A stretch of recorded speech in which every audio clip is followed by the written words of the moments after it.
शायद हमारा आपसी भाईचारा नहीं है, हम लड़ाई लड़ते हैं और भूल जाते हैं। उनको 1 मिनट दें और उनकी बात आप जरूर सुने। और ये लड़ाई हमें अधूरी नहीं छोड़नी किसी की भी, ये लड़ाई को हमें पूरा करना है। आप 1 मिनट उन्हें दें और उनका दर्द साझा करें, ताकि इस लड़ाई को दलित मुस्लिम भाईचारा जो है, SC ST OBC एक होकर लड़ सके। पिछले 2-3 सालों के अंदर ऐसी घटनाएं हुई हैं कि जब जब भी इस देश का दलित और मुस्लिम एक मंच पर आने के लिए तैयार हुआ है,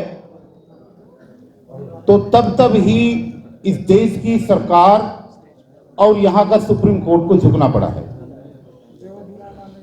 संत शिरोमणि गुरु रविदास मंदिर का जो आंदोलन था, बहुत बड़ा आंदोलन हुआ। सुप्रीम कोर्ट अपनी बात पर अड़ा रहा, भारत सरकार अपनी बात पर अड़ी रही। लेकिन मुझे याद है कि जब महमूद प्राचा जी के नेतृत्व में एक बहुत बड़ा प्रोग्राम वहां पर हमने किया, तो सरकारों को ये लगा कि ये आपस में एक जगह नहीं इकट्ठे होने चाहिए, और सुप्रीम कोर्ट ने भी अपना फैसला बदला और साथ के साथ इस भारत की सरकार ने भी फैसला बदला।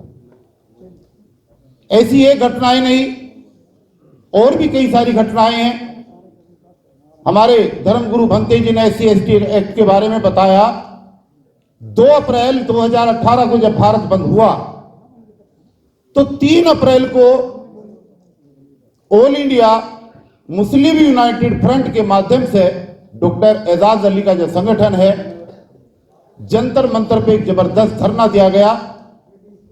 और SC ST एक्ट में जो सरकार ने गड़बड़ी करी, जो 14 बच्चों को शहीद होना पड़ा, उसकी मुखालफत करी।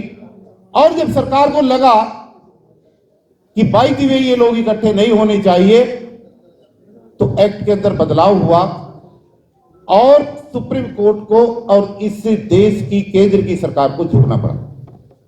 आज जो ये शुरुआत है, आज ये शुरुआत उसी कड़ी का एक हिस्सा है।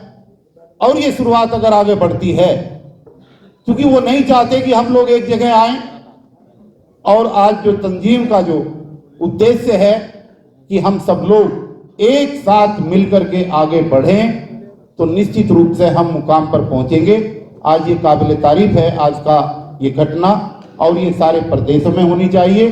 और ये सच है, जैसे भंते जी ने भी कहा, कि हमारे मंचों पर मुस्लिम समाज के लोगों को आना चाहिए, और मुस्लिम समाज की हर पंचायत के अंदर हमारे दलित समाज के लोगों को आना चाहिए, ताकि ये भाईचारा बढ़े।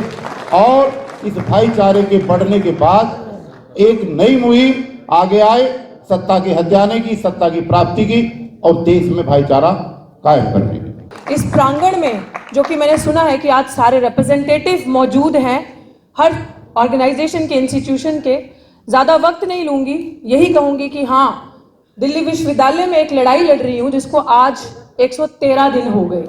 जिन भी लोगों को मैं सुन रही हूं, वो भाईचारे की बात कर रहे हैं, वो बात कर रहे हैं कि किस तरीके से भाईचारा बढ़ेगा।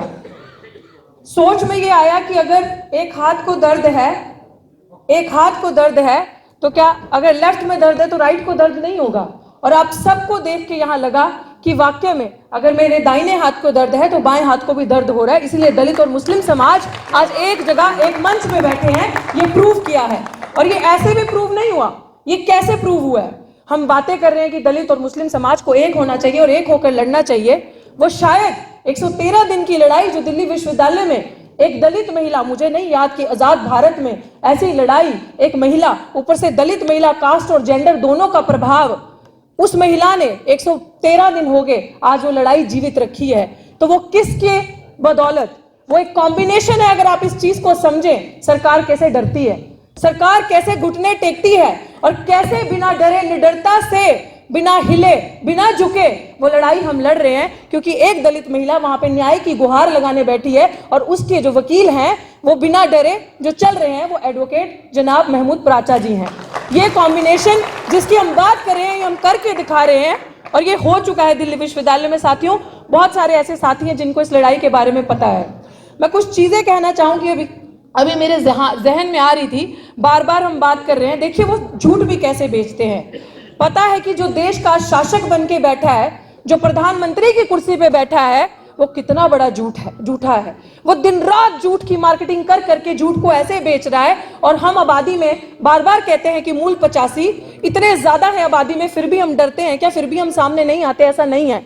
लेकिन आज उनको इस प्रांगण से ये मैसेज जा रहा है, और इस जो आपसी भाईचारा से मुझे लगता है ये मैसेज जाएगा कि हमारी एकता, हम एक हो चुके हैं। और हमारी एकता क्या है, क्योंकि वो डरते हैं, किस चीज से डरते हैं? तमाम धन दौलत, गोला बारूद, पुलिस फौज के बावजूद भी वो डरते हैं कि एक दिन कहीं ये निहत्थे और गरीब लोग उनसे डरना बंद कर देंगे। वो इस चीज से डरते हैं। और मैं यकीन के साथ कह सकती हूं इस बात को कि अगर यही चलता रहा, अगर हमने एक दूसरे की लड़ाई को, आपसी भाईचारा को समझा, तो फिर अगर एक दूसरे की लड़ाई को लड़ने के लिए अगर एक हाथ को तकलीफ है, दूसरा हाथ आके खड़ा हो जाए, तो कोई भी किसी भी इंसान को घोड़ी चढ़ने पे मारा नहीं जाएगा, किसी भी इंसान को मूंछ रखने पे मारा नहीं जाएगा। मेरे छोटे 16 साल के भाई हाफिज जुनैद को मॉब लिंचिंग करके ट्रेन में सूली के गांठ नहीं चढ़ाया जाएगा, अगर हमारी एकता होगी।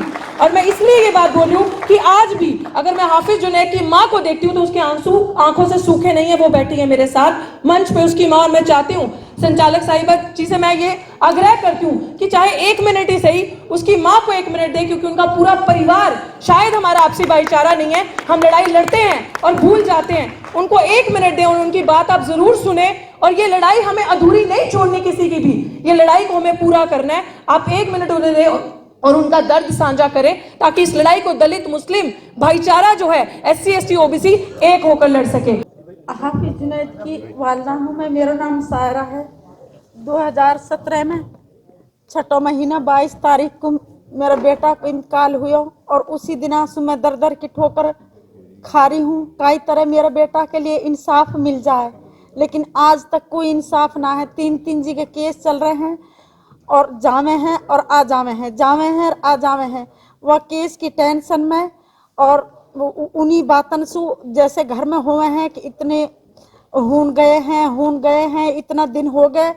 वाई की वजह से मेरा बेटा 18.5 साल को है, बिल्कुल दीवाना हो गया है। अब वाह की वजह से मेरे लिए बहुत ज़्यादा वो हो रही है कि एक तो मेरा बेटा हो गया, दूसरा साकिर ऐसा हासम, अब फैसल नाम का बेटा मेरा दीवाना हो गया है। और आज तक मेरा बेटा का, हाफिज जुनैद के, कोई इंसाफ ना मिला। वे मुजरिम हैं जो बाहर घूम रहे हैं, और बस यही मेरी दरख्वास्त है कि काई भी तरह वे अंदर आ जावें और उनकी उम्र कैद होए, उनके लिए फांसी लगे, और ऐसो काई के साथ ना होवे। लेकिन और दिन पे दिन और यह हादसा बढ़ती जा रही है, कोई रोक ना है। और मैं बार बार कहती हूँ कि ऐसी हादसा ना होवे और इंसाफ मिले, लेकिन आज तक कोई इंसाफ ना मिला, और दर पे दर ये बढ़ती जा रही है। ये